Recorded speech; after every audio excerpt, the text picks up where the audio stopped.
আসসালামু আলাইকুম প্রিয় সপ্তম শ্রেণীর শিক্ষার্থীবৃন্দ। আশা করি আল্লাহ তাআলার অশেষ রহমতে সবাই ভালো আছেন এবং সুস্থ আছেন। আজকে আমরা আলোচনা করব সপ্তম শ্রেণীর গণিত বইয়ের প্রথম অধ্যায়ের অনুশীলনী 1.1-এর 3 নাম্বার। এটা আমাদের অনুশীলনী 1.1-এর 3 নাম্বার ক্লাস। 3 নাম্বার ক্লাসে আমরা অনুশীলনী 1.1-এর 3 নাম্বার ম্যাথ করব। 3 নাম্বার ম্যাথে আমাদের কি বলতেছে আসেন আমরা দেখি। 3 নাম্বার ম্যাথে আমাদের বলতেছে নিচের সংখ্যাগুলোকে কোন ক্ষুদ্রতম সংখ্যা দ্বারা গুণ করলে গুণফল পূর্ণবর্গ হবে। দেখেন প্রশ্নটা আবারও পড়েন, নিচের সংখ্যাগুলোকে কোন ক্ষুদ্রতম সংখ্যা দ্বারা গুণ করলে গুণফল পূর্ণবর্গ সংখ্যা হবে।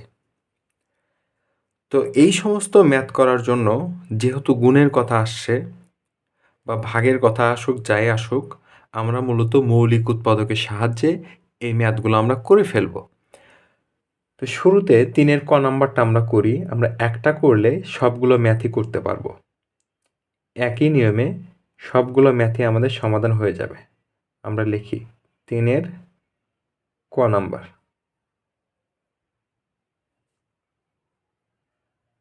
(147) দেন আমরা লিখলাম সমাধান।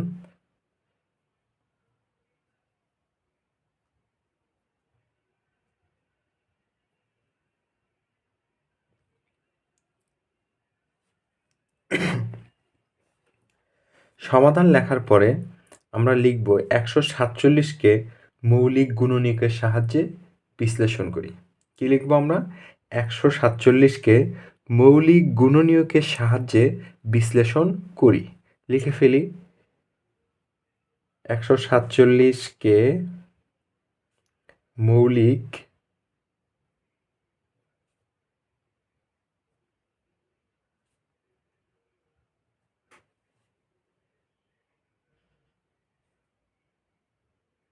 গুণনীয়কের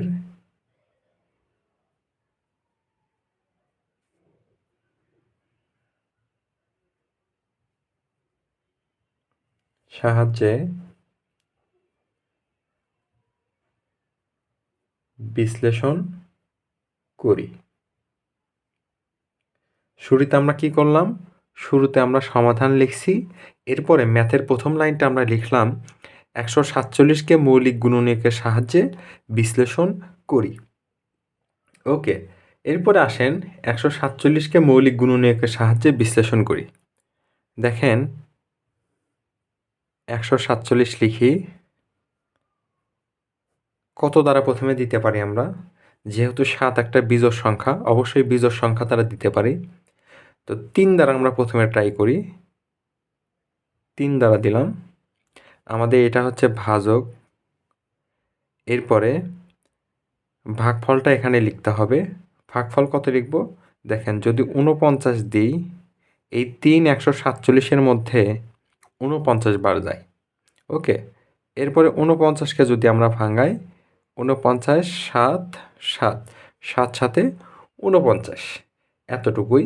তো আমরা এখানে লিখলাম 147 ইকুয়ালস টু 3 গুণ 7 গুণ 7।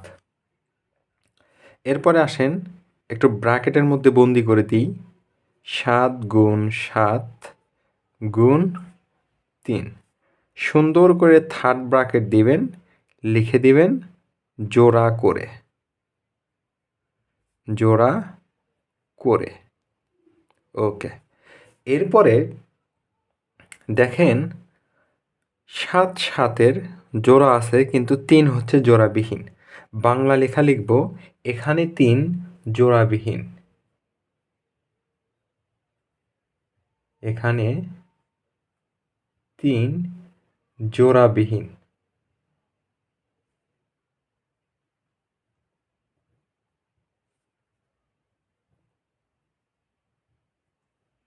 তিন জোড়াবিহীন, সুতরাং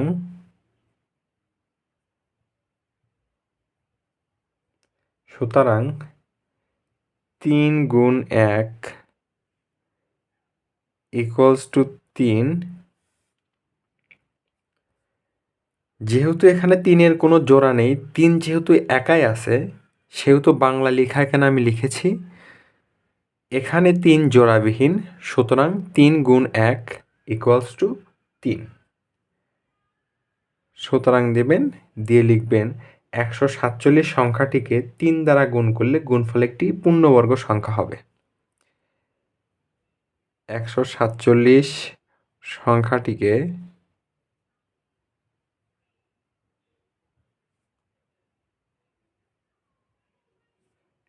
৩ দ্বারা গুণ করলে গুণফল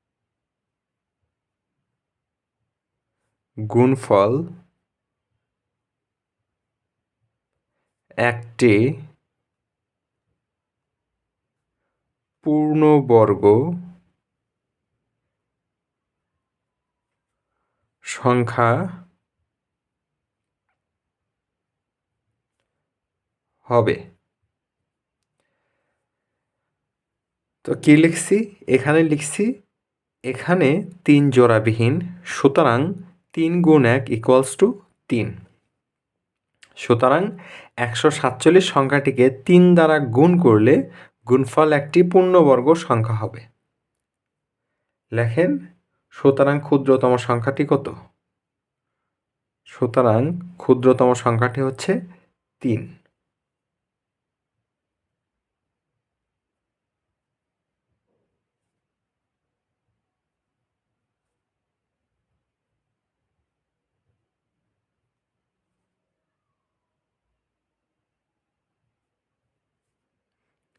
এইটাই হলো আপনার কাঙ্ক্ষিত অ্যান্সার। আসেন বিষয়টা আরও ভালোভাবে আমরা ক্লিয়ার হই। আমি প্রথমে লিখলাম ১৪৭। এই ১৪৭কে এমন একটা সংখ্যা দ্বারা প্রথমত আমরা ভাগ করব যেন মিলে যায়। যেহেতু ১৪৭-এর শুরুতে দেখেন ১৪৭-এর শেষে কি বিজোড় সংখ্যা আছে। স্বভাবতই আপনি ধরে নিবেন কোনো সংখ্যার শেষে যদি বিজোড় সংখ্যা থাকে সবসময় ওই সংখ্যাটিকে বিজোড় সংখ্যা দ্বারাই ভাগ দেওয়ার চেষ্টা করবেন। তো ওই দিক থেকে আমি প্রথমে দেখলাম ১ দিয়ে যদি আমি দিই, ১ দিয়ে দিলে অবশ্যই ১৪৭ বাড়ি যায়। তো ১ দিয়ে দেওয়ার আমার কোনো প্রয়োজন নেই। এই জন্য আমি ৩ দিয়ে দিয়েছি। ৩ দিয়ে দিলে দেখেন ৩ × ৯ = ২৭, ২৭-এর ৭ হাতে থাকে ২, ৪ × ৩ = ১২ আর ২ = ১৪, মিলে গেছে। এরপরে দেখেন অবশিষ্ট থাকে কত? এখানে কত আছে ভাগফল? ৪৯। ৪৯কে যদি আমি ৭ দ্বারা ভাগ দিই, ৭ × ৭ = ৪৯, মিলে গেছে। এরপরে আপনি এর মৌলিক গুণনীয়কগুলো লিখে দিলেন। লিখে দেওয়ার পরে দ্বিতীয় স্টেপে এসে আপনি জোড়া করে দিবেন এবং দেখবেন একা একা কারা থাকে। যারা একা একা থাকে ওদেরকে জোড়া করে দিলেই তো এই সংখ্যাটা একটা পূর্ণবর্গ সংখ্যা হবে। তো বাংলা লেখা লিখবেন এখানে ৩ জোড়াবিহীন, সুতরাং ৩ গুণ ১ ইকুয়ালস টু ৩। সুতরাং ১৪৭ সংখ্যাটিকে ৩ দ্বারা গুণ করলে গুণফল একটি পূর্ণবর্গ সংখ্যা হবে। ওকে।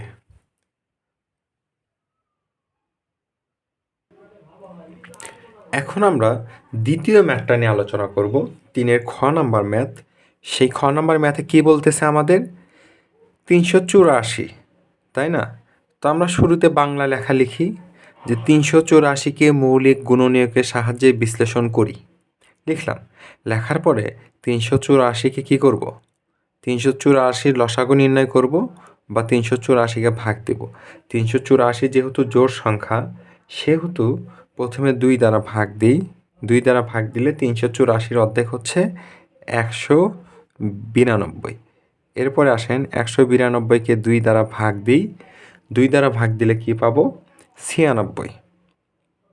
ভাগফল পাবো ৯৬। আবার ১৯৬কে ২ দ্বারা ভাগ দিই, ভাগফল পাবো হচ্ছে ৪৮। আবার ৪৮কে ২ দ্বারা ভাগ দিই, ভাগফল পাবো ২৪। আবার ২৪কে যদি ২ দ্বারা ভাগ দিই, ভাগফল পাবো হচ্ছে ১২। ১২কে যদি ২ দ্বারা ভাগ দিই, ভাগফল পাবো হচ্ছে ৬। এরপরে দেখেন ৬কে যদি ২ দ্বারা ভাগ দিই, ভাগফল পাবো হচ্ছে ৩। ওকে, এখন এই যে মৌলিক গুণনীয়ক পাইছি, মৌলিক গুণনীয়কগুলো লিখে ফেলি। 2 গুণ 2 গুণ 2 গুণ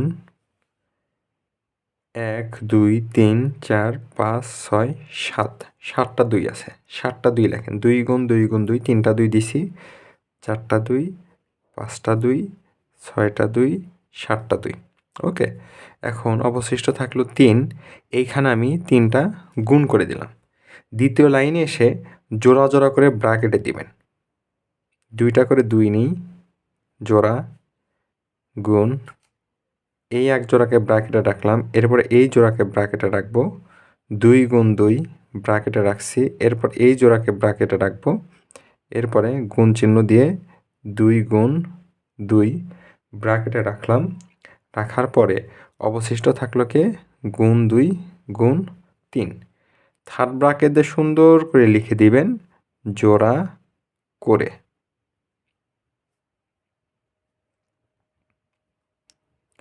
থার্ড ব্র্যাকেট দিয়ে সুন্দর করে কি লিখে দিবেন?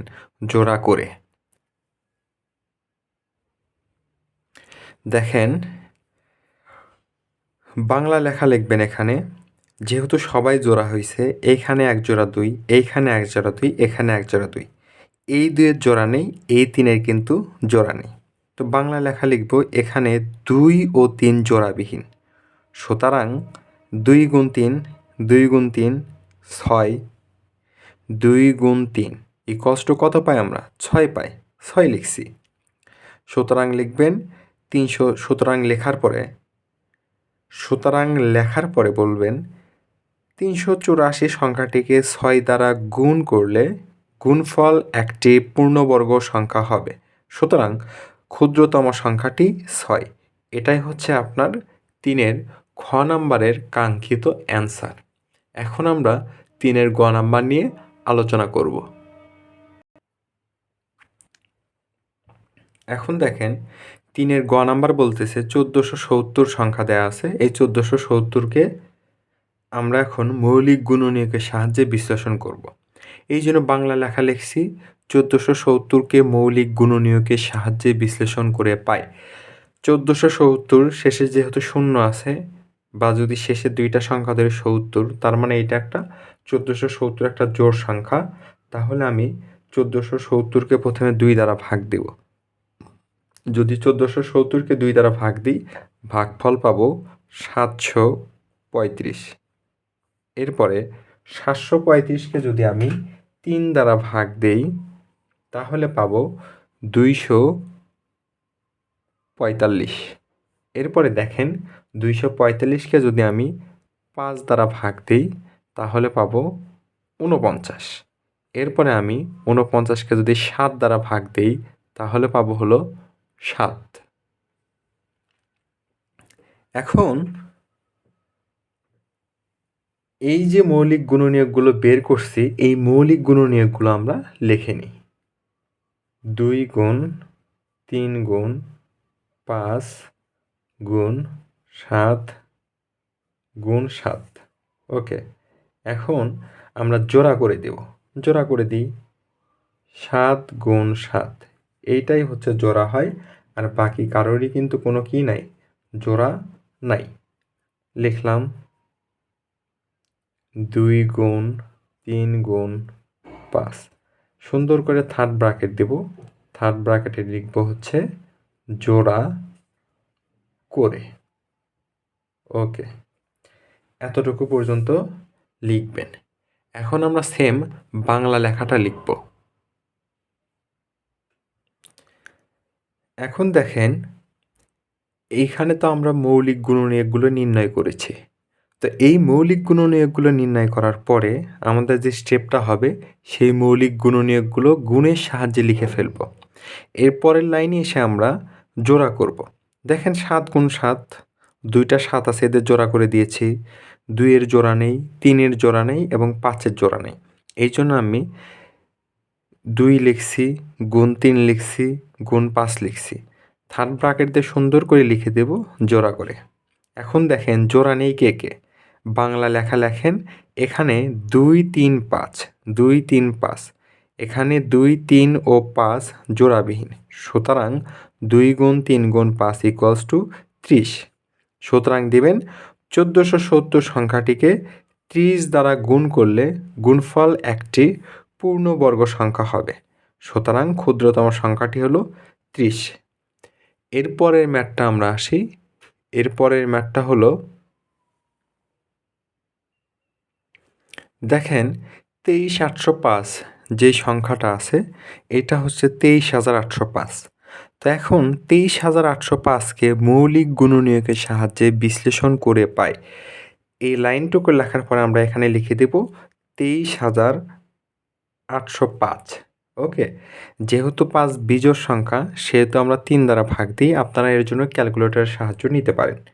৩ দ্বারা যদি ভাগ দিই তাহলে পাই ৭,৯৩৫।